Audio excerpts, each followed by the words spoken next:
les affiches illustrées en couleur apparaissent dans un 19e siècle en pleine mutation. En une cinquantaine d'années, de 1866 au début du XXe siècle, la révolution industrielle, les grands travaux parisiens, la multiplication des salles de spectacle et les changements de régime politique vont favoriser leur prolifération. Telles des taches de couleur, elles fleurissent sur les murs du nouveau Paris, ville lumière, ville de fête et capitale des arts, comme autant de témoignages de changement et de modernité.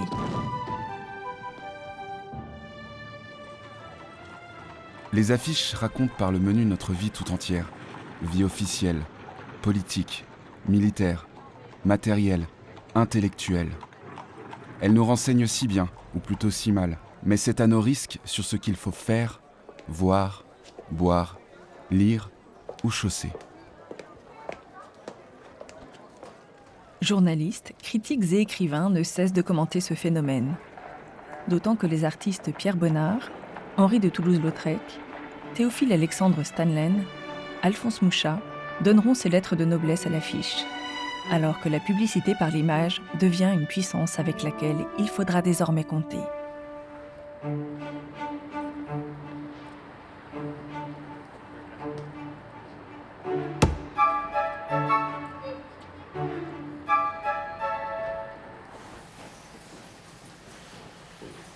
Rarement exposées dans quelques galeries, ou précieusement préservées à l'abri de la lumière et des regards, dans des réserves de musées ou de la Bibliothèque nationale, la production pléthorique d'affiches illustrées pendant la Belle Époque est synonyme de modernité.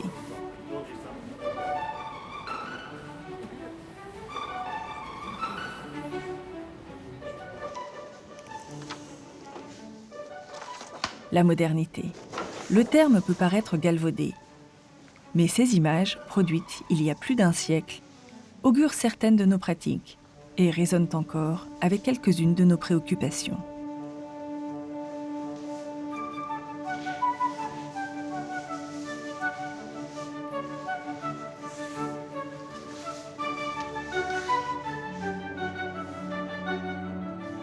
L'affiche illustrée n'est pas inventée au XIXe siècle, mais elle se développe de manière inédite et spectaculaire à ce moment-là, en s'appuyant sur des innovations techniques, une nouvelle façon de faire qui est la lithographie en couleur. Les affiches sont de plus en plus grandes parce qu'on a le moyen de produire des grandes feuilles de papier. Donc les possibilités techniques sont réunies pour avoir une multiplication de ces affiches, à la fois de plus en plus d'affiches et de plus en plus colorées.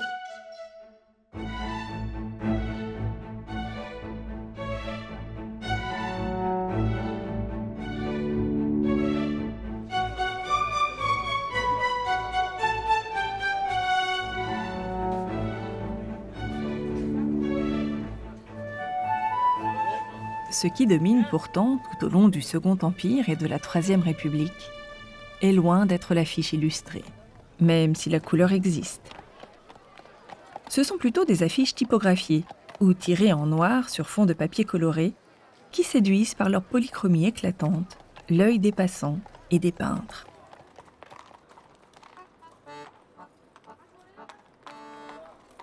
Édouard Manet, fin guetteur de modernité, s'y est d'ailleurs essayé, avec son chat en noir et blanc, pour accompagner la sortie du livre de son ami journaliste Jules Champfleury. Il est sans doute le premier à rendre compte de l'apparition des images colorées dans une de ses toiles. Timidement, sur la devanture d'un coin de café, signe de l'importance qu'elles prennent dans le quotidien des Parisiens. Évidemment, c'est une affiche de Jules Chéret.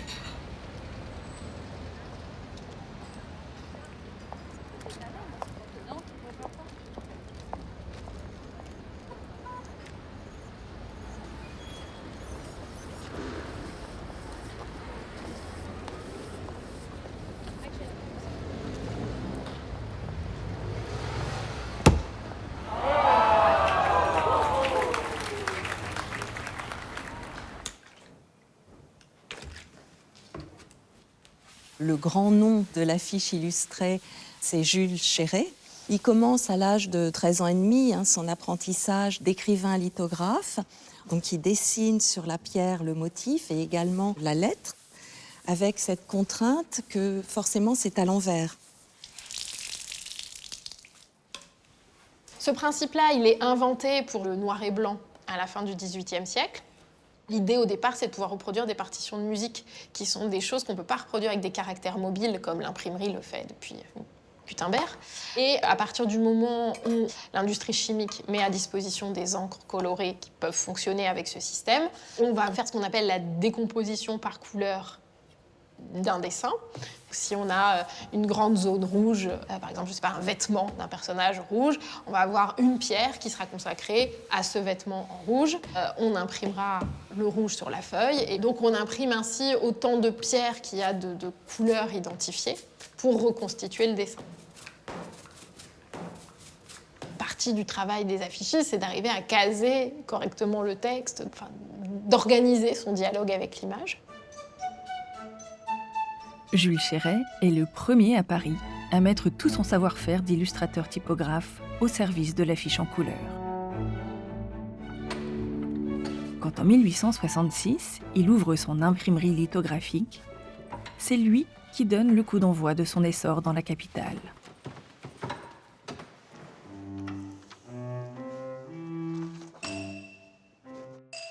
Les premières affiches à sortir de ses presses sont des publicités pour des salles de spectacle, pour lesquelles il crée une imagerie de fête et de carnaval en parfaite adéquation avec l'esprit de légèreté d'Offenbach, qui caractérise le Paris de Napoléon III.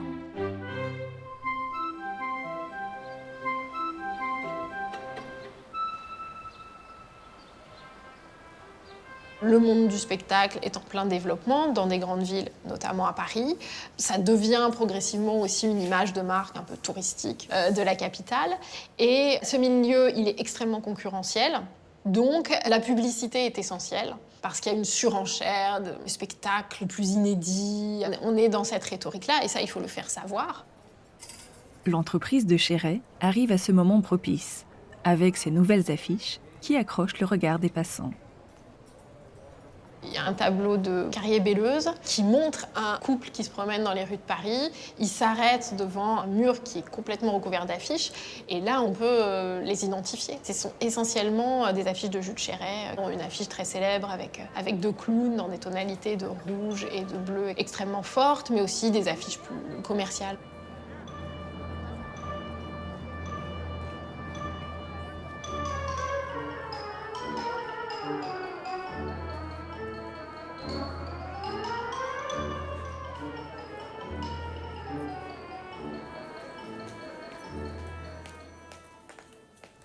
Depuis quelques années déjà, exhorté par Baudelaire à peindre la vie moderne, il est de bon ton pour les artistes de se faire l'écho de toute nouveauté. Et la ville en est le lieu privilégié. À la manière de Balzac, qui s'inspirait de scènes de rue parisienne pour alimenter sa comédie humaine, il repère les mutations de leur époque et trouve dans la rue leur sujet. Flâner est une science. C'est la gastronomie de l'œil. Se promener, c'est végéter. Flâner, c'est vivre.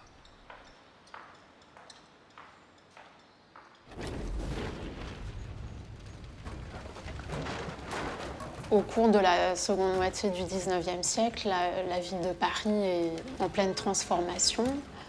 En 1832, l'épidémie de choléra a entraîné une prise de conscience de la nécessité d'un assainissement.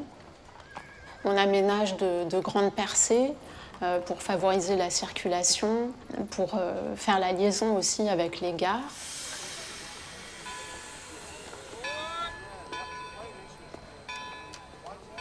Dans les rues, on aménage des trottoirs et on améliore aussi le confort et la sécurité des piétons.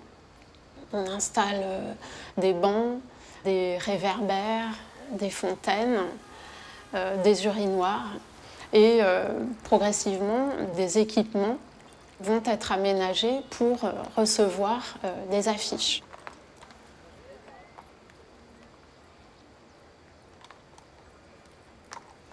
Ce sont d'abord les kiosques à journaux qui se développent dans les années 1850. Et puis, à partir de 1868, ce sont les célèbres colonnes mises en place par l'entreprise Maurice, qui en a alors le monopole, et qui sont réservées à l'affichage des programmes de théâtre.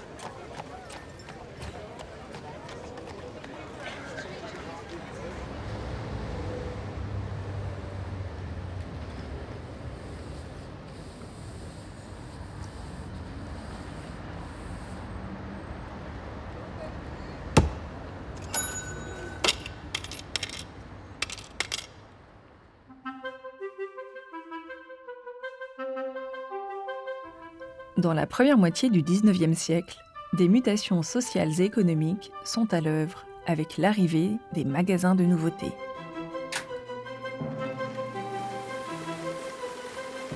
Ce sont eux qui ont recours à la publicité pour leur développement et jouent de sa surenchère pour se faire connaître. Dès les années 1840, Jean-Alexis Rouchon, un imprimeur de papier peint, a l'idée de produire de grands placards avec les premières et séduisantes images en couleur. Ces nouvelles affiches illustrent souvent le nom des enseignes commerciales.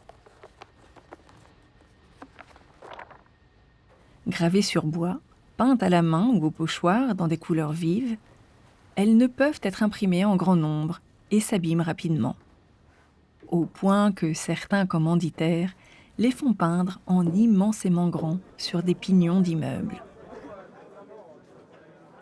On imagine le choc pour les passants dont Émile Zola se fait l'écho dans Les Rougon-Macquart. On apercevait de toutes parts sur la muraille d'une maison à 6 étages une redingote grise géante, de profil, avec sa manche gauche pliée au coude.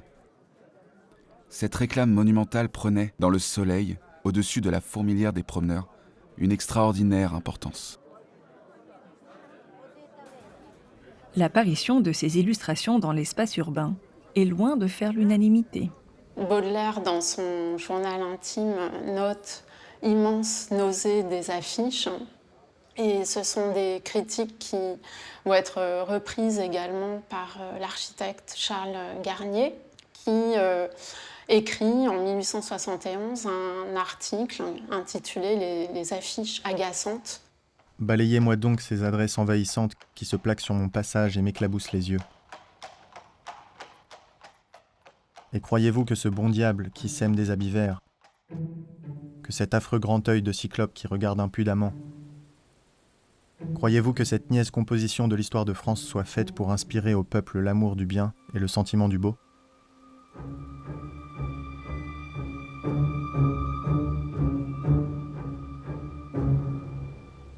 Il y a des mouvements de contestation, notamment parce que la conscience de Paris comme ville de patrimoine est montée au cours du XIXe siècle. Il y a aussi, à ce moment-là, un certain nombre d'édifices mal en point, mais un certain nombre aussi de chantiers, puisqu'on va commencer à rénover, restaurer. Donc, qui dit chantier dit palissade, qui dit palissade dit affiche. Et on a des églises parisiennes en cours de travaux, tout ce petit monde de l'affiche qui peut paraître discordant avec les architectures gothiques, néo-gothiques. Donc ça ne plaît pas forcément à tout le monde. On sait que l'architecte Charles Garnier, donc de l'Opéra, était assez remonté contre ce phénomène, parce qu'évidemment, du point de vue de l'architecte qui a conçu un bâtiment, il n'a pas préintégré que des affiches d'une esthétique différente et incontrôlable et polychrome allaient venir se plaquer dessus, ou juste à proximité.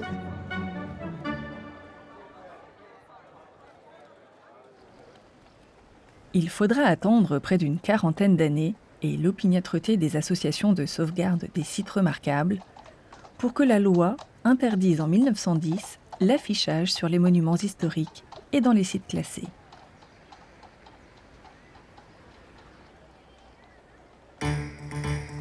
Il faut dire que la révolution industrielle, avec son flot de marchandises nouvelles, l'essor des grands magasins et la concurrence qui l'accompagne, n'incitent pas à l'économie de publicité, bien au contraire. La démographie urbaine explose, c'est-à-dire que beaucoup de gens viennent des campagnes vers les villes et accèdent d'un seul coup à ce monde de consommation qui n'est pas celui de la génération d'avant. En une ou deux générations, on change complètement de rapport aux biens matériels aussi qui sont produits dans des quantités sans précédent. C'est considérable.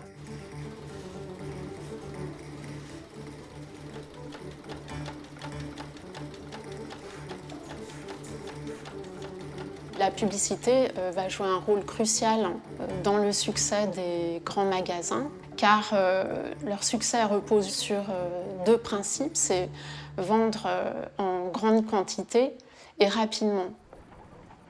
Et donc l'affiche va constituer un instrument essentiel pour ces nouvelles stratégies commerciales. C'est déjà le cas d'ailleurs en ce qui concerne la Belle Jardinière.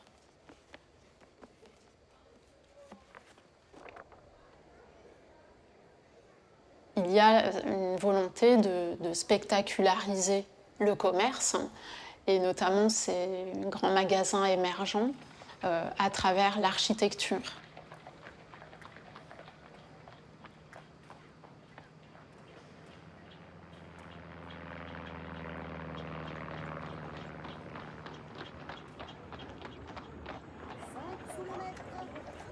L'industrie, via les affiches qu'elle fait placarder partout dans Paris, commence à imposer son rêve de modernité et d'uniformisation. Elle entend attirer les nombreux et futurs consommateurs, de la petite et moyenne bourgeoisie aux classes laborieuses et populaires, avec la mise en place de magasins spécialisés dans la vente à crédit.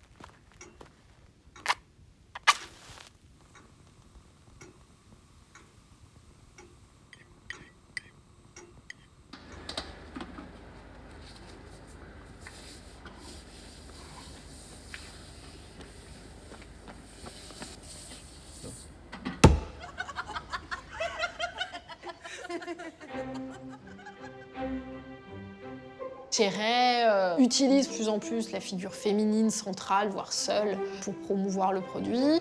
Et il va un peu fixer un code qui est une femme très souriante. C'est une femme en pleine soirée, ou en plein bal, très tourbillonnante en général dans son attitude, avec cette tenue le plus souvent jaune, un jaune assez fort et assez repérable. La femme n'abandonnera jamais son droit à porter des couleurs éclatantes. À tous qui lui vantaient le chapeau de soie, le complet noir ou foncé, et lui vantent encore les étoffes anglaises au ton sombre, elle riposta, continuant à porter toutes les couleurs de l'arc-en-ciel et leurs infinies combinaisons. Paris devient bientôt indissociable de celui des femmes dessinées par Chéret, participant à l'image de fête perpétuelle attachée au Second Empire et à la Belle Époque. Que ce soit pour vanter des spectacles parisiens, la presse et l'édition, ou diverses marchandises, il fait appel à ces chérettes, ces petites femmes de Paris. Effectivement, cette femme légère et virevoltante suscite le regard. On a envie de la suivre, donc d'aller dans les spectacles où elle peut se produire, d'acheter le produit qu'elle montre, même si c'est pour le gaz ou pour le pétrole. Donc le produit en lui-même n'a plus d'intérêt, alors que c'est ce qu'on cherche à faire vendre. Mais associé à cette femme, il change de nature. Donc c'est malin.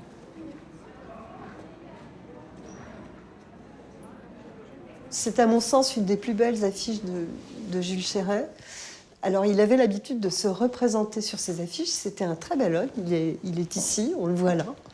Il est là, en train de regarder de loin sa patineuse, qui était une chérette, puisqu'il a toujours représenté des femmes, et toujours à peu près la même, et toujours à peu près de la même façon, que ce soit pour vanter un produit d'éclairage ou le palais de glace. Et celle-ci est une des plus spectaculaires. Les affiches se développent autant à partir des années 1880, grâce à un changement de régime politique. Jules Ferry et le gouvernement de la Troisième République promulguent la liberté de la presse et desserrent considérablement l'étau de la censure qui sévissait sous Napoléon III. La loi du 29 juillet 1881 consacre le principe de liberté d'expression. Elle est importante pour l'affichage car elle prévoit que partout où la mention « défense d'afficher » est apposée, l'affichage est interdit. Ce qui signifie en creux que l'affichage est permis partout où cette mention ne figure pas. Et par conséquent, cette loi va libéraliser l'affichage et favoriser d'une certaine manière la prolifération des affiches. Le côté très curieux de l'affichage actuel réside surtout dans le mélange des genres et des séries.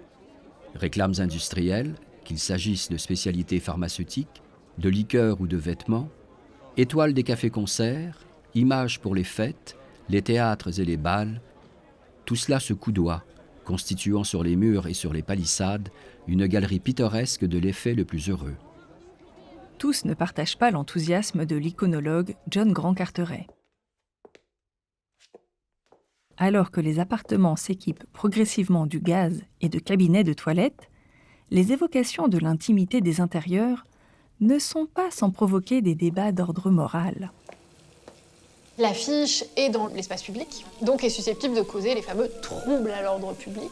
C'est aussi une des problématiques de l'affiche, c'est que ça s'impose à la vue de tous les passants. Comment peut-on montrer ces corps féminins? Parce qu'on rentre de plein pied dans le mécanisme de faire vendre avec des corps de femmes sexualisés, comme on dit désormais, des femmes qui sont peu vêtues, des corps qui sont peu probables. Les imprimeurs signent leurs affiches et sont responsables de ce qu'ils produisent, au même titre que les lithographes, que l'annonceur. Et Schoubrac, par exemple, a pu avoir quelques démêlés avec la justice pour une affiche avec un personnage féminin un peu trop dénudé. Lui, il reproduisait ce qu'on voyait sur la scène de spectacle, mais dans la salle de spectacle, les gens étaient consentants, avaient payé leur place pour voir le spectacle coquin, alors que dans la rue, les gens étaient soumis de fait à l'image. Donc, problème. Dénoncé par les ligues gardiennes de la vertu, Léon Schoubrac aura plusieurs fois affaire à la police des mœurs. Il s'en amusera en placardant un texte sur la partie interdite de son dessin ou en désignant la bienséance de certains journaux qui se font les gardiens de la morale, avec son large choix de feuilles de vigne prêtes à recouvrir toute partie gênante.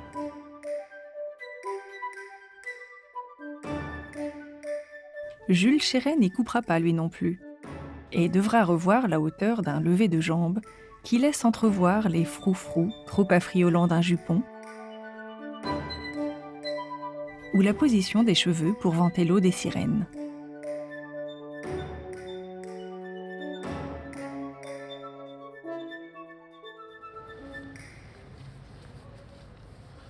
Les colleurs d'affiches s'activent quasiment nuit et jour et recouvrent quotidiennement les affiches de la veille.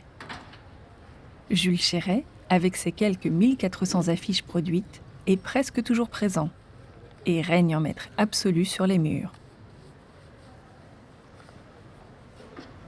Huysmans remarque les affiches de Chéret. 1880, lorsqu'il rédige son compte-rendu du salon, donc le salon officiel, il est un peu désespéré et il conseille au public d'aller se débarbouiller les yeux dans la rue et d'admirer les étonnantes fantaisies de Jules Chéret. Critiques et journalistes apparentent le nouveau style de Jules Chéret à celui des peintres français du XVIIIe siècle, alors à la mode.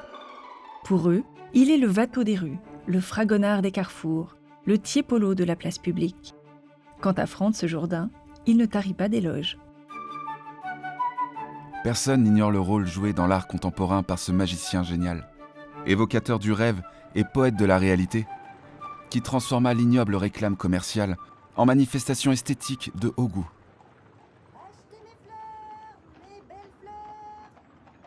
Déjà sacré roi de l'affiche dans un article de la Gazette des Beaux-Arts, Jules Chéret ne laisse pas le monde de l'art indifférent.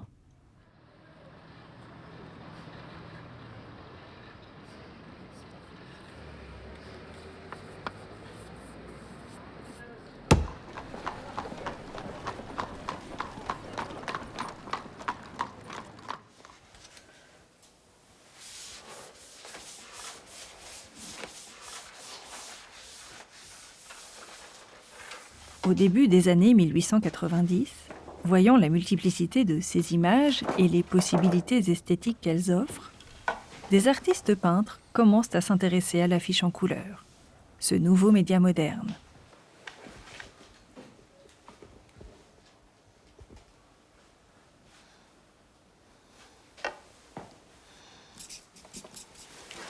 S'ils ne peuvent rivaliser avec la production considérable de Jules Chéret, ils peuvent en revanche introduire de nouvelles esthétiques.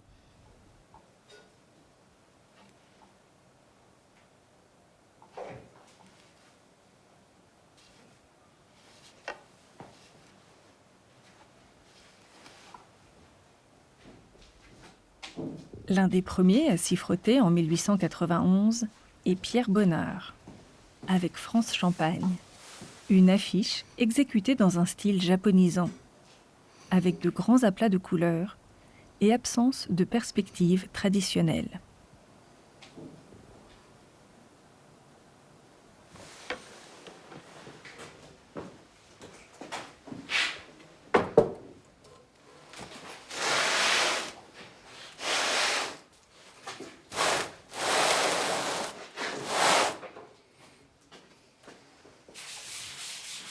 Cette commande sera décisive pour sa carrière artistique, puisque grâce au succès qu'elle rencontre, son père, rassuré par ce potentiel débouché, le laissera se consacrer à la peinture.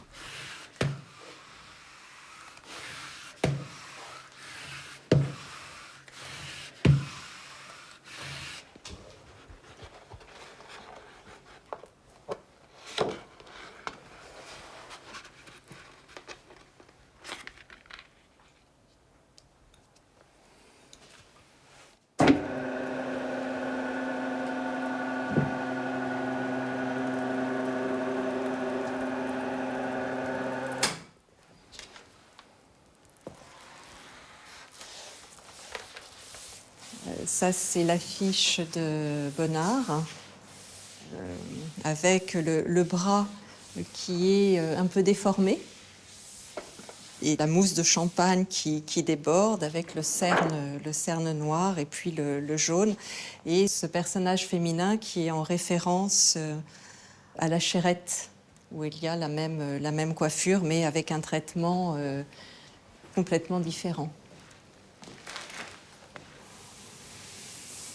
Cette affiche a été remarquée par les critiques, notamment par Félix Fénéon, qui dira enfin une affiche qui n'est pas une affiche de Chéret, une affiche qui est remarquable. Autre affiche remarquable et remarquée, celle de Henri de Toulouse-Lautrec, exécutée la même année pour le bal du Moulin Rouge, dans un style synthétique.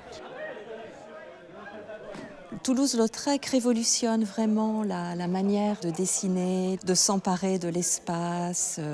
Donc là, dans la Goulue, avec ce jupon en réserve, Valotin le désossé, cette haie de spectateurs en ombre chinoise, les lumières et puis les plans tronqués. Donc c'est osé également dans ce traitement graphique. Zidler, le directeur du tout nouveau bal du Moulin Rouge, ne s'y est pas trompé et réussit à surprendre les badauds avec cette affiche révolutionnaire. Et Lautrec semble y trouver une notoriété nouvelle, comme il l'écrit à sa mère. Mon affiche remporte un triomphe sur les murs, malgré quelques erreurs de l'imprimeur. Fini les archétypes féminins des Chérettes éthérées. Désormais, les passants sont invités directement par les artistes de cabaret. Ceux que Lautrec et ses amis de la bohème montmartroise ne cessent de peindre ou dessiner. Comme la danseuse de Cancan, Jeanne Avril, en spectatrice bourgeoise, venue s'encanailler en écoutant les chansons légères ou réalistes d'Yvette Guibert. Tête coupée, reconnaissable à ses longues en noir. Madame Arthur est une femme qui fit parler d'elle longtemps, sans journaux, sans rien, sans réclame. Elle eut une foule d'amants, chacun voulait être aimé d'elle, chacun la courtisait. Pourquoi? C'est que, sans être vraiment belle, elle avait un je ne sais quoi.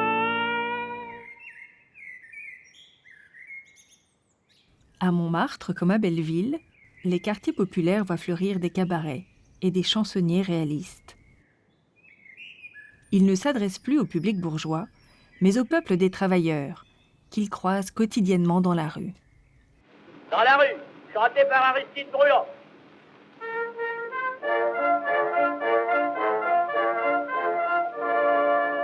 Moi je ne sais pas si je suis une grenelle de Montmartre ou de la Chapelle, ici d'ailleurs ou de la mort.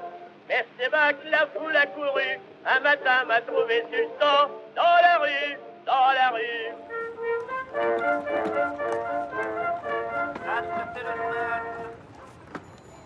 La rue, voilà bien le terrain de jeu et la source d'inspiration des artistes. Elle offre une vision kaléidoscopique de la société, tisse des relations complices et complexes entre les êtres qui se croisent et se frôlent. La foule d'individus sans cesse renouvelée, sur les trottoirs comme sur les murs.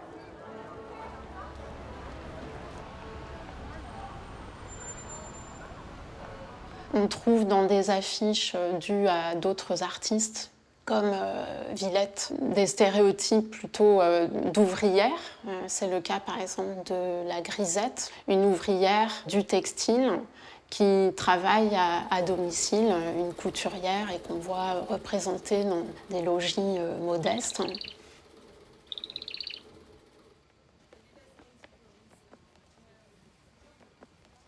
Ce sont des stéréotypes que l'on retrouve, par exemple, dans la grande affiche intitulée « La rue » de Steinlein.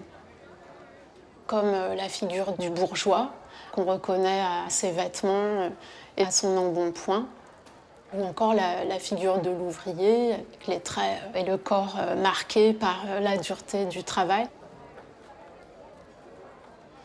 Et cet instantané de la rue, un format monumental, prend un peu la dignité d'une peinture d'histoire.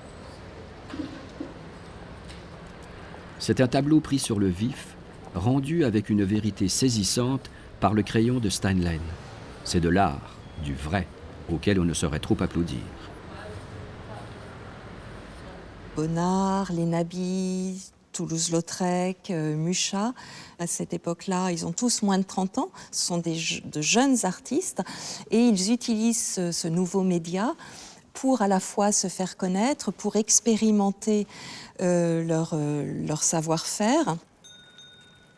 Même s'ils savent que ce sont des affiches éphémères, fragiles, pour la rue, ils déploient tout leur talent artistique pour mener à bien leur projet. Et ça ne les dérange pas, que ce soit pour des produits ou pour un spectacle et quelque chose d'éphémère. Ces artistes, grands noms de l'affiche, profitent de leur nouvel espace d'exposition pour expérimenter ou affirmer leur style. Et puisque la bicyclette arrive en force, pour s'imposer comme moyen de locomotion synonyme d'indépendance et de modernité, tous y exercent leur talent, comme Manuel Robe. Qui n'en a pas fait beaucoup, qui était surtout un spécialiste de l'estampe en couleur, mais qui néanmoins a fait quelques très belles affiches avec une influence japonaise certaine dans l'image, des couleurs absolument splendides, ces espèces de ciel tout à fait improbables, et une très belle femme qui sait parfaitement grimper sur son cheval de fer avec sa toute nouvelle jupe culotte. Certaines affiches, enfin la plupart d'ailleurs, ce sont des lettres dessinées par les artistes eux-mêmes qui se fondent parfaitement dans l'image. Toutes les affiches de Lautrec, les lettres sont dessinées à de rares exceptions près par lui-même, et c'est magnifique. Ça fait absolument partie intrinsèque de l'image. Celui qui fera de la lettre un élément pictural à part entière, en parfaite osmose avec son style, est Alphonse Mouchat, particulièrement dans ses affiches pour Sarah Bernhardt. Qu'ils souffrent de la faim, que leur soit révélée dans leur âme et leur chair la loi du talion, que le cœur plein de haine et de rébellion. Avec lui, un style plus décoratif, dans la mouvance de l'Art nouveau, avec dorures et entrelacs, lettres alambiquées, chevelure en arabesque, fait son apparition dans la rue, accompagné par Eugène Grasset et Henri Thiriet. De nouveaux illustrateurs, venus de la presse et de la caricature, viennent trouver leur place dans ce festin disparate de styles et de couleurs. Comme Henri Josso, qui compte sur le végétariat pour susciter l'envie de partager avec Yvette Guibert, Aristide Bruant et la grande Sarah Bernhardt un somptueux repas de sardines en boîte.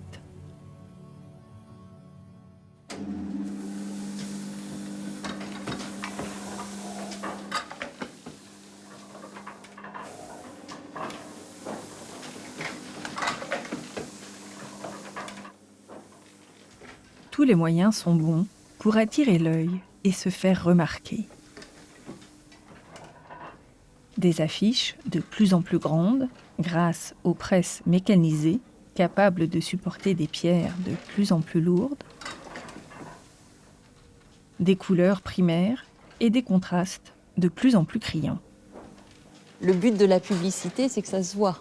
Donc, effectivement, ça peut être criant, ça peut hurler, ça peut... Et d'ailleurs, c'est ce que dit Josso. L'affiche sur le mur doit hurler. Elle doit violenter les regards du passant. Donc voilà, tout est dit.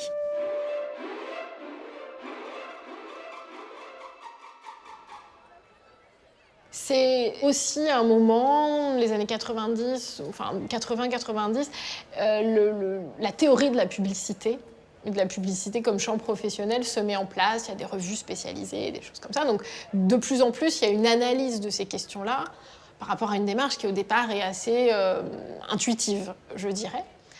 Il y a un ciblage. On commence à avoir l'idée de s'adresser directement aux enfants, avec toute une stratégie publicitaire où certes il y a l'affiche, mais dans une esthétique qui peut d'ailleurs être la même déclinée. Il y a les cadeaux publicitaires, les cartes dans les tablettes de chocolat, et on peut se constituer sa collection de cartes si on achète toujours la même marque de chocolat. Stratégie publicitaire ou non, les artistes de l'affiche continuent à produire de nouvelles icônes populaires et à ménager leur effet de surprise. Au début, il y a un côté un petit peu littéral de montrer la boîte, le produit bien devant.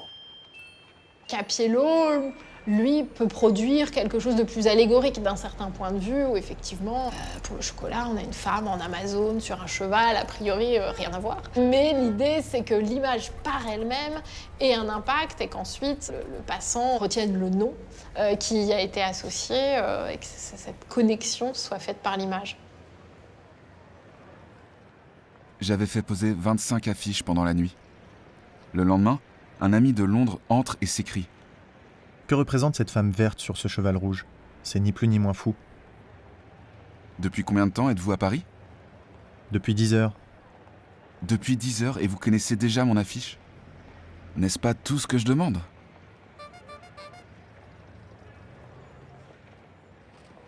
Pleine de colle, en proie aux intempéries, déchirées ou recouvertes, les affiches artistiques finissent, c'est fatal, par se soustraire au regard des passants.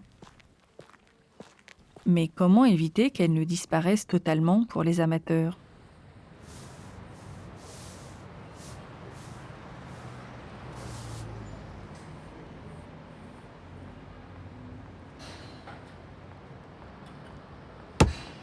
Au centre l'enchère, 2500, 2800. Si signe que le beau est bel et bien aussi dans la rue, un nouveau marché de l'art voit le jour. L'affichomanie, soutenue par un réseau de collectionneurs, critiques et marchands qui organisent des expositions.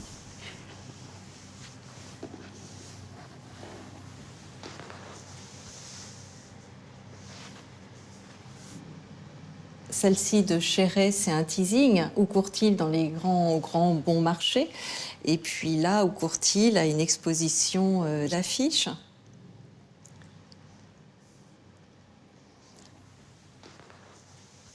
Et c'est donc la première fois qu'une exposition d'affiches a lieu dans une galerie à Nantes et qui a certainement eu beaucoup de succès parce que c'est un art totalement nouveau que le grand public découvre au-delà d'en avoir vu dans la rue. Je ne sais pas si on en voyait beaucoup dans les rues de Nantes à l'époque. En tout cas, on en voyait dans les rues de Paris. Certains marchands, dont Edmond Sagot, mon arrière-arrière-grand-père, qui a été probablement le premier, s'éprennent de cette forme d'art et commencent à acheter les affiches, à les acheter auprès des imprimeurs, à les acheter parfois auprès des colleurs d'affiches, ce qui n'est pas sans créer de petites histoires. Et de ce fait, le marché s'organise. C'est le premier catalogue à prix marqué avec des affiches qui étaient en fait des éphémères, qui étaient destinées à être affichées et détruites. Et puis évidemment, comme une bonne idée est toujours suivie, d'autres marchands s'y sont mis. Mais enfin, tout ça se développe bien. Je vais vous montrer une affiche de Jules Adeline, qui est d'un bon artiste de cette période. Alors, je vais la mettre ici. Jules Adeline fait un petit hommage aux collectionneurs d'affiches qui, évidemment, les emportent sous le bras et les gardent dans des cartons à dessin. Il représente une lanterne magique et puis il rend hommage à Chéret, l'affiche de Firmin Buisset pour le chocolat Meunier. Donc c'est vraiment une affiche intéressante parce que c'est une affiche d'exposition d'affiches et qu'elle est très très tôt. Très tôt également, dès 1886, un amateur passionné, Ernest Mindron, s'attelle à l'histoire de l'affiche artistique pour en conserver une trace. Autre signe que l'affichomanie est dans l'air du temps, la presse lui réserve des colonnes et des revues spécialisées voient le jour, qui font appel aux grands noms de l'affiche pour leur promotion. Donc celle-ci de Bonnard, elle est rigolote parce que c'est l'estampe et l'affiche, donc c'est une revue d'art, et on voit la vieille estampe et la jeune affiche qui court avec son portefeuille. Donc c'est l'ancien monde et puis le nouveau monde, le monde moderne.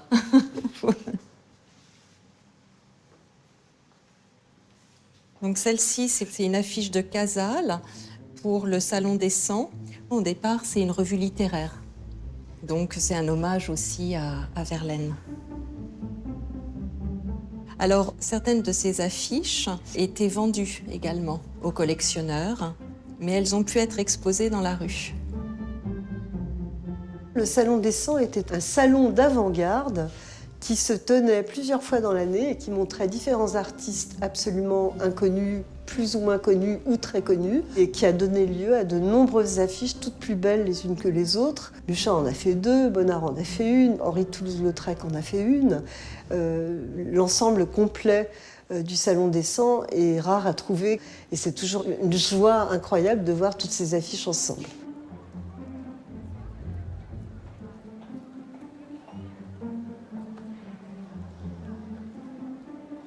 Il va y avoir aussi l'idée de produire des affiches un peu inédites, c'est-à-dire des affiches qui ont une petite différence avec les affiches qui ont été produites en grand nombre, des séries limitées, si vous voulez. On arrive au retournement de sens, qu'il y a des affiches qui sont éditées, mais pas pour être collées, pour être vendues en tant qu'œuvre artistique.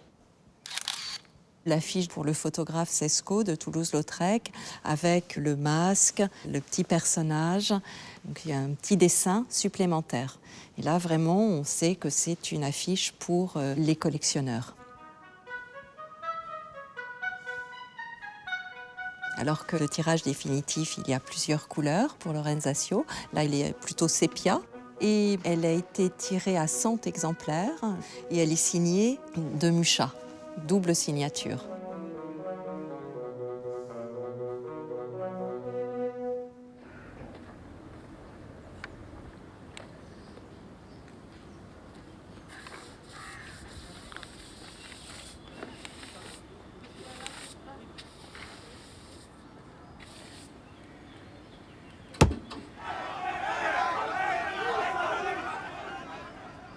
Petit à petit, se fait l'idée chez un certain nombre à la fois d'artistes, mais également de penseurs ou de personnes politiques, que cette force de l'affiche qui doit influer sur l'opinion des gens, si elle fonctionne pour faire acheter du chocolat, peut-être qu'elle fonctionne aussi pour diffuser des idées à caractère politique. Là, il faut vraiment avoir un œil un peu aguerri pour reconnaître les affiches, mais néanmoins, sur cette photo avec Notre-Dame, on reconnaît à droite l'affiche de Chéret pour La Terre d'Émile Zola. Les romans qui, à l'époque, particulièrement Émile Zola et d'autres, étaient publiés dans les journaux sous forme de feuilletons, ont permis la création d'affiches absolument formidables qui illustraient justement toute la vie fourmillante de ce que racontaient les romans. Il fallait évidemment donner aux lecteurs l'envie de les lire. Et donc l'image servait de vecteur à la découverte de ces romans.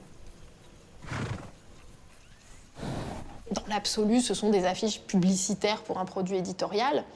Mais on ne peut pas complètement nier qu'il y a derrière un contenu politique quand c'est le roman L'Argent. On connaît Zola, le contexte de son œuvre, c'est aussi ce regard d'observateur des mécanismes de la société qu'il entend avoir. Les représentations, elles se teintent évidemment à minima de conviction.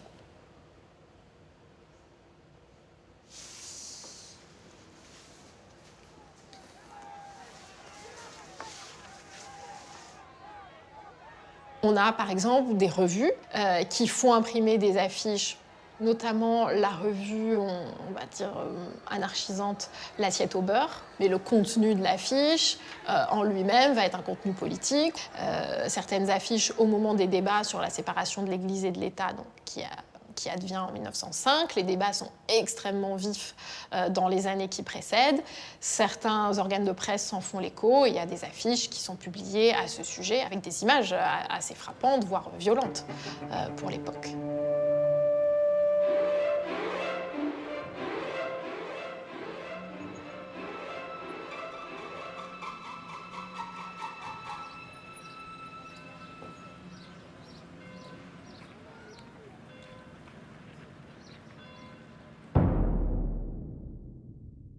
La presse est aussi l'occasion pour certaines d'afficher leur désir d'émancipation. Comme ce groupe, défiant la capitale à la manière de Rastignac pour prendre son destin en main. À nous toutes, Paris, semble-t-elle dire pour la Fronde, premier journal féminin, si ce n'est encore féministe, dont l'affiche est évidemment l'œuvre d'une femme engagée, Clémentine Dufaux.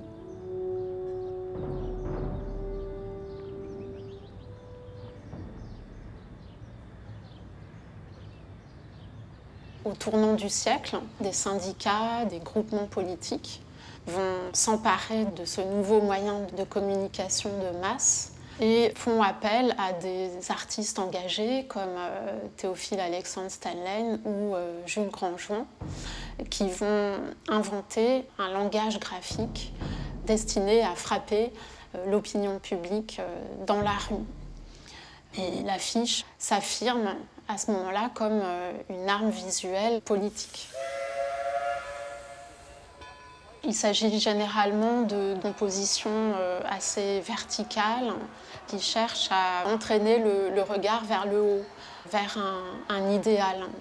Là, ce sont des compositions qui sont conçues de manière monumentale pour frapper l'opinion publique.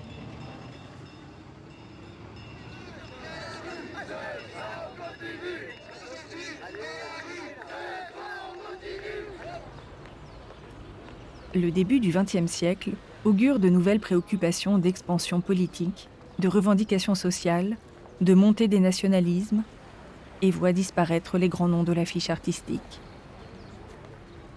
Alphonse Mouchat est parti tenter une carrière américaine. Pierre Bonnard se consacre à la peinture, tout comme Jules Chéret. Et Henri de Toulouse-Lautrec meurt prématurément. Ils ont ouvert la voie aux générations futures, inaugurant le désir de musées à ciel ouvert, auquel rêvait déjà le haut fonctionnaire des Beaux-Arts, Roger Marx. Comprise par tous les âges, aimée du peuple, l'affiche s'adresse à l'âme universelle. Elle est venue satisfaire des aspirations nouvelles, et cet amour de la beauté que l'éducation du goût répand et développe sans arrêt. La ferveur de collectionneurs passionnés et de la Bibliothèque nationale de France, grâce au dépôt légal des imprimeurs, a précieusement conservé ces affiches artistiques et gardé la fraîcheur de leurs couleurs, pour notre plus grand bonheur.